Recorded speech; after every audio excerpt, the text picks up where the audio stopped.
একটা ধনী মেয়ের সাথে প্রেম হয় আমার। মেয়েটার নাম জ্যোৎস্না, দেখতে পরীর মতো পাতিলের তলা, কিন্তু বাবার টাকায় চকচক হয়ে ঘোরাফেরা করে, তাই দেখতে পরীর মতো লাগে।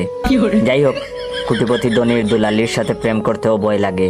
কি জানি কোন দিন জ্যোৎস্নার বাবা জেনে যায় আমাদের প্রেমের ব্যাপারে।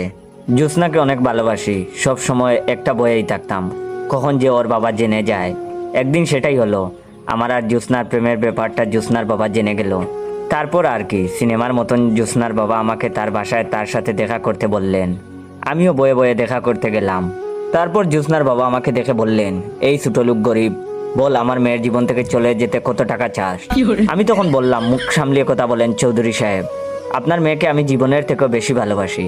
আপনার মেয়ের জন্য হাসতে হাসতে এক জগ পানি খেয়ে ফেলতে পারি, ওর জন্য আমি সব করতে পারি, সব। তখন জ্যোৎস্নার বাবা বললেন, কি? ভালো করে ভেবে বল, পরীর জন্য সব করতে পারবি?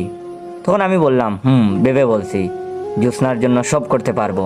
আসসালামু আলাইকুম রহমতুল্লাহ। গল্পটা শেষ করার আগে অবশ্যই আপনাদের কাছ থেকে একটু সময় নিচ্ছি।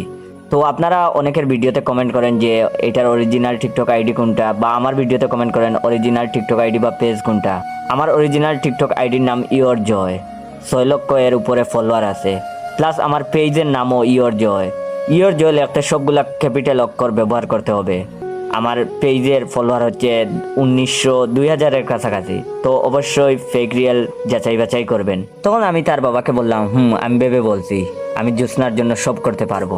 তখন জ্যোৎস্নার বাবা বললেন, ওকে ঠিক আছে, ডিম পেড়ে দেখা। তখন আমি বললাম, পারবো না। তখন জ্যোৎস্নার বাবা বললেন, তাহলে পাখির মতো শূন্যে উড়িয়ে দেখা। তখনও আমি বললাম, পারবো না। তখন জ্যোৎস্নার বাবা বললেন, তাহলে কুত্তার মতো ডেকে দেখা। আমি বললাম, এটাও পারবো না। তারপর জ্যোৎস্নার বাবা বললেন, তাহলে বললি কেন জ্যোৎস্নার জন্য সব করতে পারবি? এই বলে লাঠি দিয়ে তাড়া করলো।